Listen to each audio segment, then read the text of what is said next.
News ముందుగా bulletin headlines చూద్దాం. జేసీ ప్రభాకర్ రెడ్డి పోలీసులపై పెద్దారెడ్డి కఠిన విమర్శ. హైకోర్టు ఆదేశాల ఉల్లంఘన, ప్రభుత్వ చర్యలపై ఆందోళన. లా అండ్ ఆర్డర్ సమస్య, ప్రజల్లో తీవ్ర అసంతృప్తి. తన ఊరిలోకి రానివ్వకపోవడం, పోలీసులపై పెద్దారెడ్డి ప్రశ్నలు.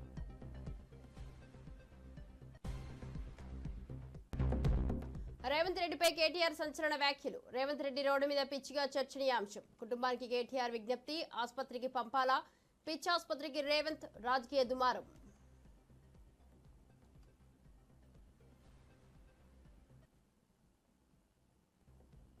ఆర్కే రోజాపై అసభ్య వ్యాఖ్యలు. గాలి భానుప్రకాష్, నగరి ఎమ్మెల్యే మాటలు. మహిళల్లో ఆగ్రహం, శ్యామల గారి స్పందన. వైఎస్ఆర్సీపీకి మద్దతు. పవన్ కళ్యాణ్ జోక్యం, చర్చనీయాంశంగా మారిన ఘటన.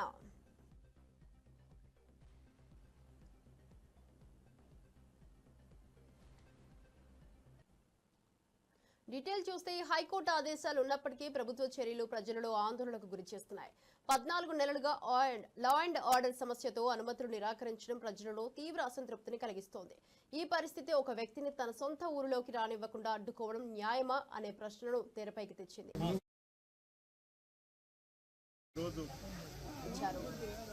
చంద్రబాబు జరిగింది.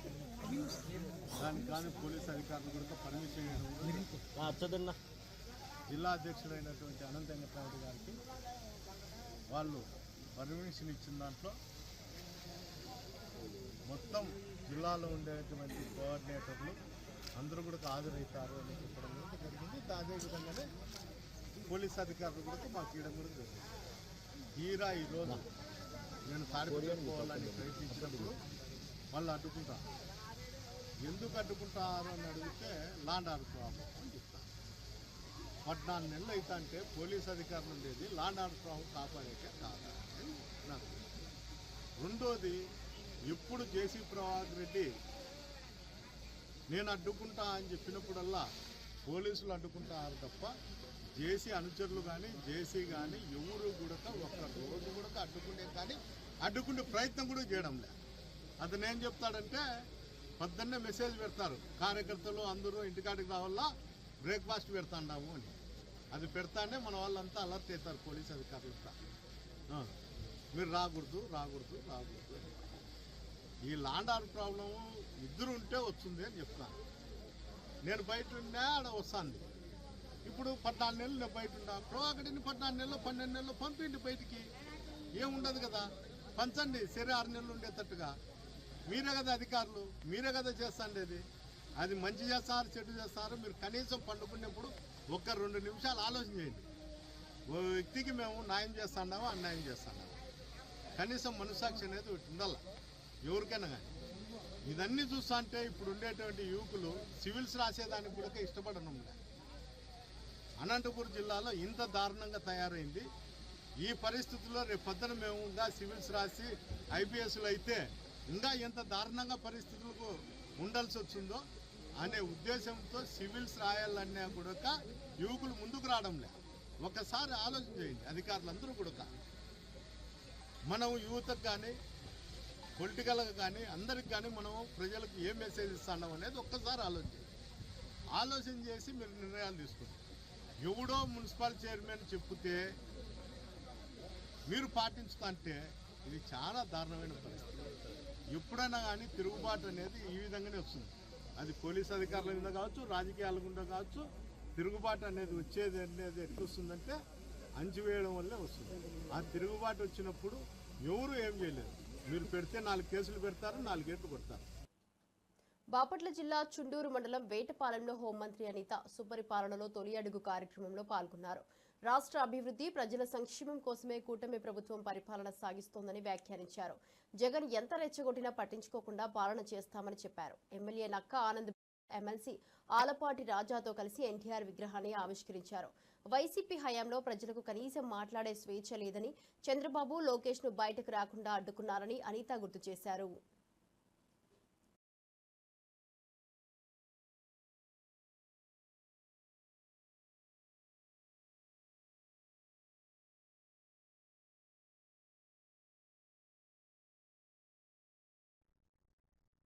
ఈ రోజు నీ కన్న తల్లిని నీ తోడబుట్టిన చెల్లెల్ని కూడా ఈరోజు రోడ్డు మీద పడేసి ఇష్టానుసారంగా నీ పక్కన ఎమ్మెల్యేలు నోటుకొచ్చినట్టు మాట్లాడుతూ ఉంటే వాళ్ళ గురించి మాట్లాడరా అంటే నిన్న బయటకు వచ్చి ప్రెస్ మీట్ లో మాట్లాడతారు. నంగనాచు కబుర్లు ఉంటాయంటారు కదా, తెలుసా మీకు?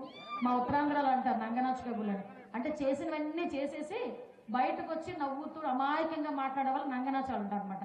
అలాగే మాట్లాడతాడు బయటకు వచ్చి. సినిమా డైలాగులు కదా, సినిమా డైలాగులు కదా, సినిమా డైలాగులు చెప్తే తప్పేంటి? సినిమా డైలాగులకి సెన్సార్ బోర్డు ఎందుకు చేసుకోలేదు? సినిమా బోర్డు కదా అని అడుగుతున్నాడు.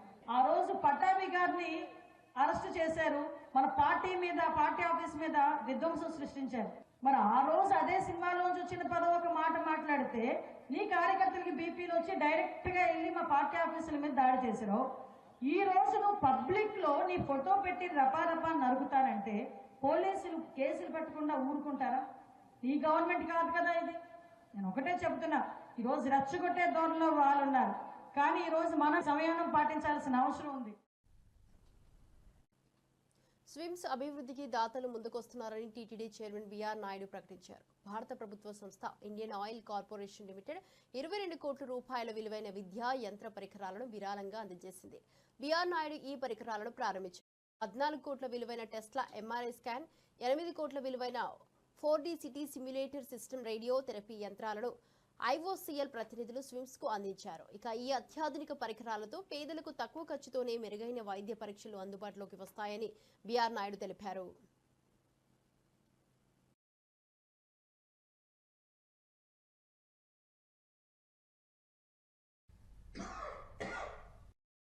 కేంద్ర ప్రభుత్వం నుంచి ఐఓసీఎల్ వాళ్ళు సుమారు 21 కోట్ల పెట్టుబడితో ఒక 2 మంచి అత్యాధునికమైనటువంటి ఎక్విప్మెంట్ వాళ్ళు ప్రొవైడ్ చేశారు. ఒకటి ఎంఆర్ఐ, రెండోది సిటీ స్కాన్.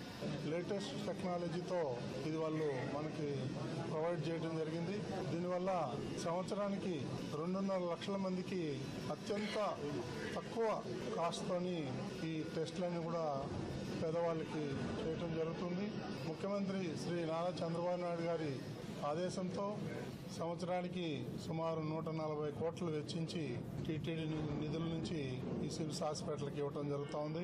ఇక మీదట కూడా సిమ్స్ హాస్పిటల్కి ఏ రకమైనటువంటి సహాయం కావాలన్నా చాలామంది దాతలు ముందుకు వస్తున్నారు. వారి సహకారంతో మనం ఈ హాస్పిటల్ని అభివృద్ధి చేసుకోవాల్సిన అవసరం ఉంది. ఖమ్మం జిల్లాలో 3 మంత్రులు విస్తృతంగా చర్చనీయాంశంగా మారుతున్నారు. ఓ మంత్రి బాంబులు అంటూ తిరుగుతుండగా ఆయన ఇంటి పేరు పొంగులేటి అయితే కానీ ఇప్పుడు ఆయన బాంబులేటిగా మారారు. మరో మంత్రి భట్టి కమిషన్ల మంత్రి అని పేరుగాంచారు. ఆయన కమిషన్లు తీసుకోవడంలో బిజీగా ఉన్నారని విమర్శలు వస్తున్నాయి. వ్యవసాయ శాఖ మంత్రి తుమ్మల ఎరువుల దుకాణాల ముందు చెప్పులు, ఆధార్ కార్డులు పెడితే ఏమి చేస్తున్నాడని కేటీఆర్ ప్రశ్నించారు. చూస్తున్నారు మీరు, మీ జిల్లాలో 3 మంత్రులు 3 మనగాళ్ళలాగా పోజులు కొడుతూ తిరుగుతూ ఉంటారు. ఒక ఆయన బాంబులు అని తిరుగుతున్నాడు. ఆ బాంబులు పోయిన దీపావళి కన్నాడు, ఇప్పటిదాకా పేలట్లేదు. ఆయన పేరు అందుకే పొంగులేటి కాదు, బాంబులేట్ అయిపోయింది పాపం. ఇంకా 2 మంత్రులు ఉన్నారు. ఒక ఆయన బిజీగా కమిషన్లలో బిజీగా ఉన్నాడు, ఇంకొక ఆయన వ్యవసాయ మంత్రిగా. మరి ఆయన ఏం చెప్తున్నారో, రైతులందరూ ఇవాళ ఎరువుల దుకాణాల ముందు లైన్లలో చెప్పులు పెడుతుంటే మళ్ళీ ఆనాటి రోజులు వచ్చాయని పాటలు పాడుకునే దుస్థితి వస్తే మరి ఆయన ఏం చేస్తున్నాడో నాకైతే తెలియదు. 2 లక్షల టన్నుల ఎరువులు ఇవాళ కొరత రాష్ట్రంలో ఉన్నమాట వాస్తవం. ఎరువుల దుకాణాల ముందు చెప్పులు, ఆధార్ కార్డులు పెట్టి మళ్ళీ ఆనాటి రోజులు వచ్చినాయి, నికృష్టమైన రోజులు కాంగ్రెస్ పాలనలో అని వాళ్ళ రైతులు వాపోతున్న రోజులు ఖమ్మం జిల్లాలో కాదు రాష్ట్రం అంతటా కనబడుతున్నమాట వాస్తవం. చూస్తున్నారు మీరు, మీ జిల్లాలో 3 మంత్రులు 3 మనగాళ్ళలాగా పోజులు కొడుతూ తిరుగుతూ ఉంటారు. టీడీపీ నాయకులు మహిళల గురించి నీచంగా మాట్లాడడం వెన్నతో పెట్టిన విద్యగా మారిందని నందమూరి లక్ష్మీ పార్వతి విమర్శించారు. ఆర్కే రోజా గారికి జరిగిన అవమానంపై ఆమె తీవ్ర విచారం వ్యక్తం చేశారు. గాలి ముద్దుకృష్ణనాయుడు ఎప్పుడూ మహిళల్ని కించపరచలేదని, కానీ ఆయన కొడుకు గాలి భానుప్రకాష్ ఇలా ఎందుకు అని ప్రశ్నించారు. ఈ ఘటనపై వైఎస్ఆర్ ప్రధాన కార్యదర్శి నందమూరి లక్ష్మీ పార్వతి స్పందిస్తూ టీడీపీ నేతలపై ఆగ్రహం వ్యక్తం చేశారు. మార్కెట్ లో ఉందా మాట నాకే చెప్తారు. ఆమె వ్యాంపకి ఎక్కువ, హీరోయిన్ తక్కువ. దీనికి ఎక్కువ వ్యాంప్ క్యారెక్టర్కి ఎక్కువ. ఆమె వ్యాంపకి ఎక్కువ, హీరోయిన్ తక్కువ. దీనికి ఎక్కువ. జరిగిన అవమానం చూస్తే చాలా బాధ అనిపించింది. టీడీపీ గూండాలు ఎందుకు ఇలా తయారయ్యారో ఆడవాళ్ల పట్ల అర్థం కావటం లేదు. నిజంగానే వీళ్ళకి తల్లి చెల్లి అందరూ ఉన్నారు కదా. ఇటువంటి మాటలు మాట్లాడటం అనేది వీళ్ళకి వెన్నతో పెట్టిన విద్యలాగా చంద్రబాబు నుంచి ఇప్పటివరకు లోకేష్, తర్వాత యథారాజ తథా ప్రజ అని వాళ్ళ ఎమ్మెల్యేలు, తర్వాత ఇంకా పనికి మాలినటువంటి వాళ్ళ సోషల్ మీడియా కార్యకర్తలు దరిద్రంగా ఆడవాళ్ళ మీద పడి ఏడుస్తున్నారేంట్రా మీరంతా కూడా? ఇక అంతకంటే బతుకు లేదా మీకు? ఆడవాళ్ళని తిడితేనే మీకు ఒక బతుక, మీకు డబ్బులు వస్తాయని ఇదే మీ పార్టీ? అంత దరిద్రంగా సంస్కారం లేకుండా తయారైపోయింది. మీ పార్టీ నాయకులకి ఆడవాళ్ళు లేరా ఇళ్లల్లో? మరి వాళ్ళంటేనే అంత ఏడుపు ఏడ్చారు ఆ రోజు. ఈరోజు ఇక్కడ ఉన్నది ఆడవాళ్ళు కదా, వాళ్ళకి భర్తలు లేరా, పిల్లలు లేరా? వాళ్ళు బాధపడరా? ఎందుకు ఇంత హీనంగా మనిషి జాతిన మీరు? అసలు మనిషిగా పుట్టినవాడు సంస్కారంతో పెరగాల. మీ నాన్నగారు మాకు బాగా తెలుసు. మరి ముద్దుకృష్ణనాయుడు గారు ఆయన ఎప్పుడు కూడా ఆడవాళ్ళని కించపరచల. ఆయన ఎప్పుడు సిద్ధాంతపరంగా అందరితో పోట్లాడేవారు, అన్ని పార్టీలతో కూడా. అంతే తప్ప ఎప్పుడు కూడా వ్యక్తిగతమైనటువంటి దూషణలకు ఆయన పాల్పడినట్టు నేను చూడలేదు. ఆయనకు అంత మంచి పేరు ఉంది. అలాంటి ఆయన కడుపును పుట్టినటువంటి నువ్వు భానుప్రకాష్ ఎందుకు ఇంత దరిద్రంగా తయారయ్యావు? నువ్వేంటి అసలు? మొన్నటిదాకా నీ చరిత్ర ఏంటయ్యా? ఎందుకు ఈ విధంగా? నీకు అక్కలాంటిది కదా రోజా అంటే. అలాంటి ఆమె మీద అటువంటి మాజీ మంత్రి ఆర్కే రోజా గురించి నగరి టీడీపీ ఎమ్మెల్యే గాలి భానుప్రకాష్ చేసిన వ్యాఖ్యలు చర్చనీయాంశంగా మారాయి. ఆయన మాట్లాడుతూ రోజా గురించి అసభ్యకరంగా మాట్లాడారు. ఈ విషయంపై శ్యామల వైఎస్ఆర్సీపీ అధికార ప్రతినిధి కూడా స్పందించారు. మహిళల్లో ఆగ్రహం వ్యక్తమవుతోంది. సినిమా వ్యక్తులపై చులకన ఎందుకని గాలి ప్రశ్నించారు. పవన్ కళ్యాణ్ ఈ విషయంపై స్పందించాలన్నారు. నాకు తెలిసినంత వరకు ఆమె వ్యాంపకి ఎక్కువ, హీరోయిన్ తక్కువ. దీనికి ఎక్కువ, వ్యాంప క్యారెక్టర్కి ఎక్కువ. అందుకు నమస్కారం. మహిళా లోకం అసహించుకునేలా, సభ్య సమాజం తలదించుకునేలా ఒక మాజీ మహిళా మంత్రిపై ఈరోజు నగరి ఎమ్మెల్యే గారు చేసినటువంటి వ్యాఖ్యలు, అవి వింటే ఏం మాట్లాడాలో తెలియని పరిస్థితి. అంటే ఒక విషయం అడగాలనుకుంటున్నాను గౌరవ నగరి ఎమ్మెల్యే గాలి భానుప్రకాష్ గారు. ఏం మాట్లాడారు మీరు? వ్యాంప్కి ఎక్కువ, హీరోయిన్ కి తక్కువ. ఇలాగేనా అండి మీరు ఒక మహిళ గురించి మాట్లాడేది? ఒక ఎక్స్ మినిస్టర్ గురించి మాట్లాడేది ఇలాగేనా మీరు? రోజా మాట్లాడుతా ఉంది. ఏం మాట్లాడుతుంది అసలు? అర్థం ఉందా, పర్థం ఉందా? అర్థం కావట్లే ఆమెకి. ఇక్కడంతా కొండలంట ప్రవేశారంట అని చెప్పి మార్కెట్ లో టాకా? ఏం మాట్లాడుతున్నారు సార్ మీరు? అంటే సినిమా వాళ్ళంటే ఎందుకంత చులకన మీకు? మీ పార్టీ పెట్టింది ఎవరు? ఒక సినిమా నటుడే కదా. స్వర్గీయ నందమూరి తారక రామారావు గారు ఎక్కడి నుంచి వచ్చారు సార్? సినిమా నుంచి కాదా? ఇప్పుడు ఈ రోజున మీరు మావాడు మావాడు అంటూ కూటమిలో చేర్చుకుని నెత్తినెక్కించుకుని ఉప ముఖ్యమంత్రి పదవి కట్టబెట్టిన పవన్ కళ్యాణ్ గారు, ఆయన సినీ లోక నుంచి వచ్చిన వ్యక్తి కాదా? అంటే మీకు పార్టీలు చేరడానికి సినీ నటులు పెట్టిన పార్టీ అయితే ఓకే, కూటమిలో కలుపుకోవడానికి సినీ ఇండస్ట్రీ నుంచి వచ్చిన వాళ్ళైతే ఓకే, కానీ మీకు ప్రశ్నించే వాళ్ళు మాత్రం సినిమా ఇండస్ట్రీ నుంచి వచ్చిన వాళ్ళే ఉండకూడదు. అలా ఉంటే నోటికి ఎంత వస్తే అంత మాట్లాడేస్తాం. ఎలా అంటే అలా కించపరుస్తూ వాళ్ళ వ్యక్తిగత హననం చేస్తూ వాళ్ళ మీద నిందలు వేసేస్తాం, బట్ట కాల్చి మీదేసేస్తాం. ఇదేనా మీ వైఖరి? మీరు ఇలా మాట్లాడడం ముమ్మాటికి తప్పే. బనకచెర్ల ప్రాజెక్టు నిర్మాణంపై చంద్రబాబు స్పష్టత ఇచ్చారు. ఢిల్లీలో జరిగిన ముఖ్యమంత్రుల సమావేశంలో ఆయన రేవంత్ రెడ్డికి ఈ విషయాన్ని వివరించారు. సముద్రంలో వృధాగా కలిసే నీటిని పోలవరం, బనకచెర్ల ద్వారా 200 టీఎంసీలు రాయలసీమకు రిజర్వ్ చేయాలని తెలిపారు. ఈ విషయంపై ఏపీ మంత్రి నిమ్మల రామానాయుడు మాట్లాడుతూ రాయలసీమ అభివృద్ధికి ఇది కీలకమని అన్నారు. సముద్ర నీటిని సద్వినియోగం చేసుకుంటూ ప్రాజెక్టు నిర్మించడానికి ప్రభుత్వ ప్రతిష్టాత్మకంగా ముందుకెళ్లాలని నిర్ణయించారు.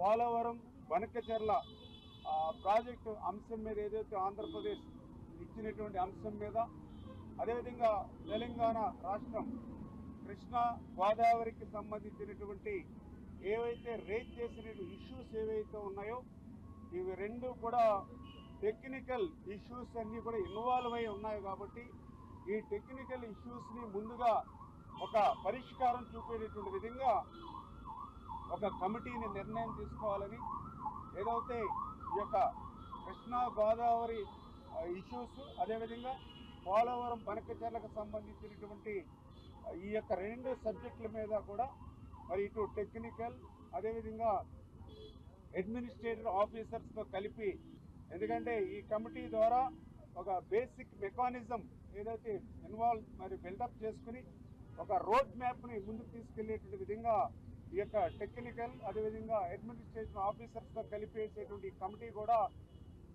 పెద్ద కాలయాపన లేకుండా రేపు మండే లోపుగానే ఈ కమిటీని కూడా ఏర్పాటు చేసుకుని ముందుకెళ్లాలని చెప్పేసి కూడా నిర్ణయం తీసుకోవడం జరిగింది. వాళ్ళు బనకచర్ల గోదావరి బనకచర్ల వాళ్ళు కడతామని అడిగితే కదా మేము ఆపమని చెప్పడానికి. ఎజెండాలో వాళ్ళు కడతామన్న ప్రతిపాదననే చర్చకు రానప్పుడు ఆపమనే చర్చనే రాదు. ఆంధ్రప్రదేశ్ ప్రభుత్వం తీసుకొచ్చిన నూతన పర్యాటక విధానం ప్రభావంతో రాష్ట్రంలో ఆతిథ్య రంగం వేగంగా అభివృద్ధి చెందుతోంది. ఆంధ్రప్రదేశ్ స్టార్ హోటళ్ల సంఘం రాష్ట్ర అధ్యక్షుడు ఆర్వి స్వామి మాట్లాడుతూ ముఖ్యమంత్రి చంద్రబాబు ఆలోచన మేరకు రాష్ట్రంలో 50,000 గదులు అవసరమని, ఆధునిక హోటళ్లు అమరావతి, విశాఖ, తిరుపతి, విజయవాడ, ఉభయ గోదావరి జిల్లాల్లో నిర్మాణంలో ఉన్నాయని తెలిపారు. అమరావతిలో త్వరలో ప్రారంభం కానున్నాయి. ఇక విశాఖలో నిర్వహించబడిన అసోసియేషన్ సమావేశంలో కొత్త హోటళ్లు రాయితీలు పొందుతున్న తరహాలో పాత హోటళ్లకు కూడా రాయితీలు ఇవ్వాలని ప్రభుత్వానికి సూచనలు చేశారు. ఆ రేషియోలోకి మమ్మల్ని కూడా తీసుకొస్తే రాష్ట్ర ప్రభుత్వానికి సహాయ సహకారం అందించడానికి ఆశ ముందుకు వస్తుంది. మనకి మున్సిపల్ ట్యాక్సెస్ హైయెస్ట్ ట్యాక్సెస్ పడుతున్నాయి 14-15 లక్షల రూపాయలు ఒక్కొక్క హోటల్కి. దాంట్లో కూడా 50% కొద్దిగా ఎగ్జామ్షన్ ఇవ్వమని, మున్సిపల్ వాటర్ వాటిలో వీటిలో కొత్తగా ఇచ్చే పర్మిషన్స్ లో కూడా రన్నింగ్ లో ఉన్న ప్రాజెక్టులను కూడా ఇంప్లిమెంట్ చేయాలని చెప్పి రిప్రజెంటేషన్ రూపంలో ఇవ్వడం జరిగింది. స్కిల్ డెవలప్మెంట్ కోసం అని చెప్పి మనకి స్టేట్ గవర్నమెంట్లో government funded institute of hotel management లేదండి. అలాగే డిస్ట్రిక్ట్స్లో కూడా హోటల్ మేనేజ్మెంట్ అంటే సర్టిఫికేట్ కోర్సెస్ కండక్ట్ చేయాల్సిన ఇన్స్టిట్యూట్స్ కూడా సిగ్నిఫికెంట్గా పనిచేయట్లేదు. అన్ని డిస్ట్రిక్ట్స్లోని ఇన్స్టిట్యూట్ ఆఫ్ హోటల్ మేనేజ్మెంట్స్ కల్పించడం వల్ల, దానికి కరెక్ట్ మోటివేషన్ చేసి స్టూడెంట్స్ని తీసుకురావడం వల్ల, అలాగే సెంట్రల్ లొకేషన్లో ఐదర్ విశాఖపట్నంలో కానీ విజయవాడలో కానీ ఇన్స్టిట్యూట్ ఆఫ్ హోటల్ మేనేజ్మెంట్ బాగా పెట్టి రన్ చేయడం వల్ల అది మనకి టూరిజంకి మన స్టేట్లో మన తెలుగు వాళ్ళకి ఉపాధి కల్పించడానికి అవకాశం అవుద్దండి. ఈ యాత్రికులు ఎవరైనా సరే వచ్చినప్పుడు వాళ్ళ సేఫ్టీ అనేటువంటిది చాలా ముఖ్యం. ఇవాళ మనం చూస్తున్నాం కదా, బయట ప్రదేశాలకు వెళ్ళినప్పుడు టూరిస్టులు కూడా కొంచెం హేళన చేయటమో లేకపోతే ఇంకోటి గోల్ చేయటమో చేసేటువంటి పరిస్థితులు కొన్ని చోట్ల ఉన్నాయి. ఏదైనా మెయిన్ ఆంధ్రప్రదేశ్ని మార్కెట్ మనమే చేసుకోవాలి. మార్కెటింగ్ గవర్నమెంట్ కూడా సహకారం తీసుకుని మార్కెటింగ్ మనమే చేయాలనే ఉద్దేశంతో ఈ అసోసియేషన్ పాలసీ కూడా పెట్టారు గవర్నమెంట్ 2025-30 అని. టూరిజం పాలసీ బాగుంది, అది యాక్చువల్గా బాగుంది. ఆల్రెడీ 7-8 హోటల్స్కి ఇచ్చారు కూడా ఇన్సెంటివ్స్. కానీ దానిలో ఆ ఇండస్ట్రీ అని, ప్రాపర్టీ ట్యాక్సు, లేకపోతే మెయిన్గా పవరు, ఈ 2 కన్సెషన్స్ ఇస్తామని అన్నారు. ఆ 2 యాక్చువల్గా ఇంకా ప్రాక్టికల్గా ఇంకా రాలేదు. ఆ 2 వస్తే చాలు ఎగ్జిస్టింగ్ హోటల్స్కి, ఫ్యూచర్ హోటల్స్కి చాలా పెద్ద relief, పవరును property tax. So government అది కన్సిడర్ చేయాలి. మనం రీసెంట్గా కూడా గవర్నమెంట్ రిక్వెస్ట్ చేసాం, విజిట్ ఆంధ్రప్రదేశ్ 2026 అన్నది announce చేయమన్నాం. Exclusive state campaign CM గారితో, డిప్యూటీ సీఎం గారితో, టూరిజం మినిస్టర్ గారితో లాంచ్ చేద్దాం రిక్వెస్ట్ చేసాం ఆల్రెడీ. ప్లాస్టిక్ రహిత సమాజం కోసం ప్రతి ఒక్కరూ కృషి చేయాలని గవర్నర్ జిష్ణుదేవ్ వర్మ పిలుపునిచ్చారు. ప్లాస్టిక్ వాడకం ప్రపంచానికి సవాలుగా మారిందని, పర్యావరణ రహిత ఉత్పత్తుల వాడకం అవసరమని అన్నారు. సిద్దిపేట జిల్లా ఉస్నాబాద్ నియోజకవర్గం కోహెడాలో స్టీల్ బ్యాంక్ ప్రారంభమైంది. రవాణా శాఖ మంత్రి పొన్నం ప్రభాకర్ తండ్రి జ్ఞాపకార్థం చారిటబుల్ ట్రస్ట్ ఆధ్వర్యంలో 2.5 కోట్లతో 276 మహిళా సంఘాలకు స్టీల్ బ్యాంకులు అందజేశారు. ఈ కార్యక్రమంలో అటవీ శాఖ మంత్రి Konda Surekha, SC commission chairman Venkataiah తదితరులు పాల్గొన్నారు.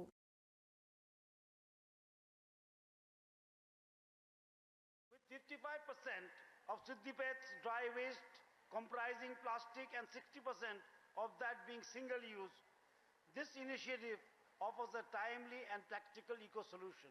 By promoting stainless steel utensils for communal use and entrusting SHGs to manage them, the district has set a national example in grassroots circular economy. With 38 more banks being distributed under the leadership of Honorable Minister Sri Ponnam Prabhakar Garu, Kohida Mandal joins this movement of sustainable empowerment.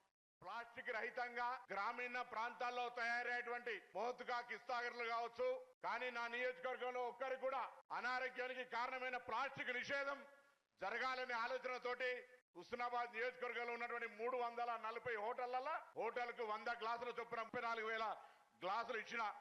నేను మిమ్మల్ని అందరినీ కోరుతున్నా, హోటల్లో పోయి ఛాయ్ తాగితే ఆ steel గ్లాసులనే తాగండి తప్ప ప్లాస్టిక్ గ్లాస్ తాగి మీ ఆరోగ్యం ఖరాబ్ చేసుకోవద్దని చెప్తా ఉన్నా. 74,000 మంది ఒక్కసారి భోజనం చేసేంత స్టీల్ సామాగ్రి నియోజకవర్గంలో మన ఆరోగ్య రక్షణ. వైసీపీ నేత పేర్ని నానికి గన్నవరం ఎమ్మెల్యే యార్లగడ్డ వెంకట్రావు సవాల్ విసిరారు. పేర్ని నాని తనపై చేసిన విమర్శలకు గన్నవరం వచ్చి చర్చకు సిద్ధమని ఆయన ప్రశ్నించారు. వల్లభనేని వంశీపై తాను తప్పుడు కేసులు పెట్టలేదని యార్లగడ్డ స్పష్టం చేశారు. వైసీపీలో ఉన్నప్పుడు వ్యక్తిగత దూషణలకు దిగలేదని, అలా చేసేవారిది తప్పు అని ఆయన పేర్కొన్నారు. అడుగుతున్నా 2000 దొంగ కేసులు నేను పెట్టలా, నేను ఇప్పుడు బహిరంగ చర్చకు సిద్ధం, మీరు వస్తారా? గన్నవరంలో 10 ఏళ్ల పాటు ఎన్ని కేసులు నమోదైని, గత సంవత్సర కాలంగా ఏ స్టేషన్ ఎన్ని కేసులు నమోదని, ఎన్నికల ప్రచార కార్యక్రమంలో వైసీపీ కార్యకర్తల మీద కూడా తప్పుడు కేసులు పెట్టనని చెప్పా. ఏ ఒక్క స్టేషన్ లోనూ ఒక్క వైసీపీ కార్యకర్త మీద కూడా నేను తప్పుడు కేసు పెట్టలా. గన్నవరంలో వేల సంఖ్యలో నమోదయ్యే కేసులు 100ల సంఖ్యలో కూడా వాళ్ళు నమోదు అవట్లా. మీడియా సోదరులు చెక్ చేసుకోవచ్చు, ఆయన కూడా చెక్ చేసుకోవచ్చు. ఎక్కడ రమ్మంటే అక్కడికి వస్తా, నేను బందర్ రమ్మన్నా వస్తా, విజయవాడలో మాట్లాడమన్నా వస్తా. ఇద్దరు మాట్లాడుకుంటే సరిపోతుంది. దీన్ని ఊరినే ఛాలెంజ్లు చేసుకుంటాం, పారిపోయాడు అంటూ ఇవన్నీ కరెక్ట్ కాదు. బేసికల్లీ నేను చెప్పింది తప్పుడు కేసులు నేను పెట్టలేదని చెప్తున్నా, కట్టుబడి ఉన్నా. నేను ఎవరిని అగౌరవంగా మాట్లాడలా. ఈయన వైసీపీలో ఉన్నప్పుడు ఈయన గుర్తులేదా అని నేను అడుగుతున్నా. తెలుగుదేశం పార్టీ ఆఫీస్ మీద దాడి చేసిన కేసు జరిగినప్పుడు చట్టం ముందు వీడియో సర్కమ్స్టాన్షియల్ ఎవిడెన్స్ వీడియో ఈ రికార్డింగ్లు కూడా ఉన్నప్పుడు ప్రభుత్వం దాని పనే చేస్తుంది, కానీ నేను చేసింది ఏంటని అడుగుతున్నా. నేను ఇంకోటి కూడా అడుగుతున్నా, ఆ రోజు నేను ఏ పార్టీలో ఉన్నానని అడుగుతున్నా. నేను ఎక్కడున్నాను అప్పుడు మాట్లాడేటప్పుడు మీరు తెలుసుకుని మాట్లాడితే మంచిది. నాని గారు, నేను మీ గురించి ఎప్పుడు వ్యక్తిగత వ్యాఖ్యలు నేను చేయలా, కానీ మీరు గన్నవరం వచ్చి మీరు ఆ గతంలో కూడా పద్దాక అభ్యర్థి అన్నప్పుడు కూడా నేను మీ గురించి ఎత్తలా. కానీ మొన్న గన్నవరం వచ్చి మీరు ఇట్లా మాట్లాడినాక మచిలీపట్నం వచ్చి మాట్లాడదామని నేను ఆగే ఆ రోజు నుంచి. నేను తప్పుడు కేసులు పెట్టలేదు. తెలుగుదేశం పార్టీ ఆఫీస్ దాడి కేసు ముమ్మాటికి నిజం. నాకు నేనుగా వెళ్ళి ఏ కేసు పెట్టాలో నిరూపించాలని పేర్నాని గారికి ఛాలెంజ్ చేస్తున్నా. అడుగుతున్నా 2000 దొంగ కేసులు నేను పెట్టలా, నేను ఇప్పుడు బహిరంగ చర్చకు సిద్ధం. బనకచెర్ల అంశంపై జరిగిన సమావేశంలో ఏమి జరిగిందో 2 రాష్ట్రాల ముఖ్యమంత్రులు బహిర్గతం చేయాలని కేంద్ర హోంశాఖ సహాయ మంత్రి బండి సంజయ్ డిమాండ్ చేశారు. కరీంనగర్ జిల్లా హుజూరాబాద్ ప్రభుత్వ పాఠశాలలో 10వ తరగతి విద్యార్థులకు ప్రధాని మోదీ కానుకగా 1100 సైకిళ్లను పంపిణీ చేశారు. ఇక జల వివాదాలపై కేంద్రం వేయబోయే కమిటీకి 2 రాష్ట్రాలు తమ వాదనలు వినిపించాలన్నారు. బీఆర్ఎస్ కాంగ్రెస్ పార్టీలను ఒకటేనని, ప్రజలను మభ్యపెడుతున్నాయని బండి సంజయ్ తీవ్ర విమర్శలు గుప్పించారు.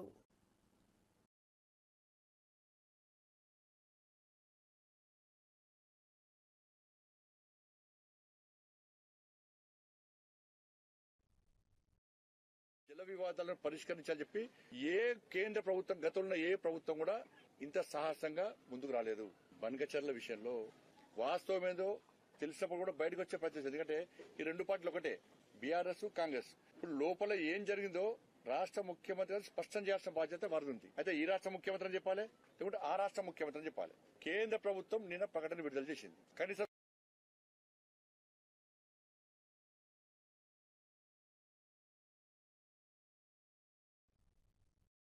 జల వివాదాలను పరిష్కరించాలని చెప్పి ఏ కేంద్ర ప్రభుత్వం, గతంలో ఏ ప్రభుత్వం కూడా ఇంత సాహసంగా ముందుకు రాలేదు. ప్రపంచంలోనే అతిపెద్ద కంపెనీలు అమరావతి క్వాంటమ్ వ్యాలీకి క్యూ కడుతున్నాయని బయోడైవర్సిటీ చైర్మన్ నీలాయంపాలెం విజయ్ కుమార్ తెలిపారు. అమరావతి క్వాంటమ్ వ్యాలీ చరిత్ర సృష్టించడం ప్రారంభించిందని, ఐబీఎం, టీసీఎస్ల భాగస్వామ్యంతో ప్రారంభమైన ఈ ప్రస్థానం మైక్రోసాఫ్ట్ రావడంతో 100 రెట్లు పెరిగిందని వెల్లడించారు. గత ప్రభుత్వం క్వాంటమ్ వ్యాలీని ఆంధ్రప్రదేశ్లో ఏర్పాటయ్యేందుకు కృషి చేయలేదని, కేంద్రాన్ని అడగనే లేదని నీలాయపాలెం విమర్శించారు. మైక్రోసాఫ్ట్ కంపెనీ ఆంధ్రప్రదేశ్ కి అమరావతికి వస్తుంది. ఇలా పెద్ద కంపెనీలు, ప్రపంచంలోనే అతిపెద్ద కంపెనీలు క్వాంటమ్ వ్యాలీకి వస్తున్నాయి. సో అమరావతి క్వాంటమ్ వ్యాలీ చరిత్ర సృష్టించడం ప్రారంభించింది. వైసీపీ రూల్ చేయబడుతున్న ఆంధ్రప్రదేశ్ కూడా అప్లై కూడా చేయలేదండి. చంద్రబాబు నాయుడు వచ్చిన తర్వాతే ఈ క్వాంటమ్ కంప్యూటింగ్ అనే దీంట్లోకి ఆంధ్ర వచ్చింది. ఏం చేస్తే వచ్చింది? అందరూ రీసెర్చ్ మీద కాన్సన్ట్రేట్ చేస్తారు. ఈవెన్ సెంట్రల్ గవర్నమెంట్ కూడా మనం రీసెర్చ్ స్టార్ట్ చేద్దాము, ఆ రీసెర్చ్లో భాగంగా ఇంకా దీంట్లో ఇది చేసుకుందాము, దీని వ్యాపారపరంగా ఆ నెక్స్ట్ ఫేజ్లోకి పోదామని. చంద్రబాబు నాయుడు గారు చేసింది ఏంది అంటే, ఆ క్వాంటమ్ కంప్యూటర్ ఏదైతే ఉందో, ఎంత పెద్దదో నేను చెప్తా, అది దాన్ని ఇక్కడ తెచ్చిపెడితే పోలేదా అన్నాడు. ఒక క్షణం ఎవరికి అర్థం కాల. అంటే మనం ఇంకా రీసెర్చ్ మనం గవర్నమెంట్ ఫండ్ గిండు అదంతా మనం చూసుకుందాం. IBM ఈజ్ ది నెంబర్ 1 కదా as of now.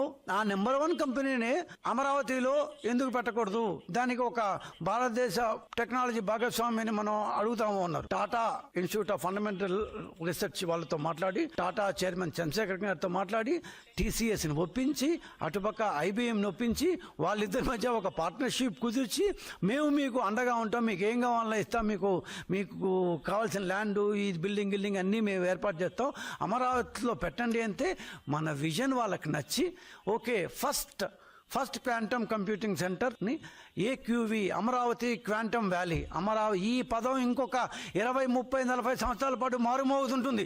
AQV Amaravati quantum valley దానికి నామకరణం చేసి TCS అండ్ IBMతో మనం అమరావతిలో పెట్టాం.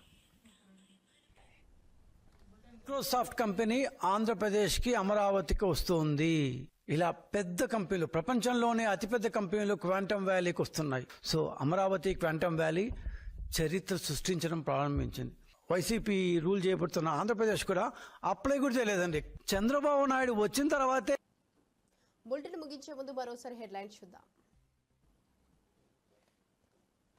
జేసీ ప్రభాకర్ రెడ్డి పోలీసులపై పెద్దారెడ్డి కఠిన విమర్శ. హైకోర్టు ఆదేశాల ఉల్లంఘన, ప్రభుత్వ చర్యలపై ఆందోళన. లా అండ్ ఆర్డర్ సమస్య, ప్రజల్లో తీవ్ర అసంతృప్తి. తన ఊరిలోకి రానివ్వకపోవడం, పోలీసులపై పెద్దారెడ్డి ప్రశ్నలు.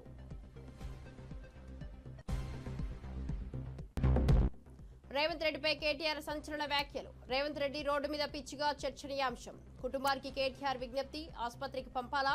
పిచ్చాసుపత్రికి రేవంత్ రాజకీయ దుమారం.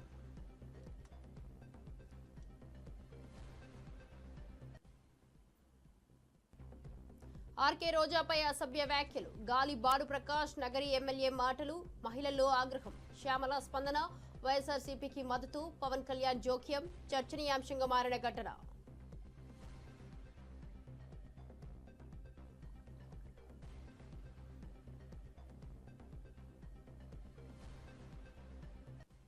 ఇవి ఇప్పటివరకు బులెటిన్ అప్డేట్స్. చూస్తూనే ఉండండి షాడో న్యూస్.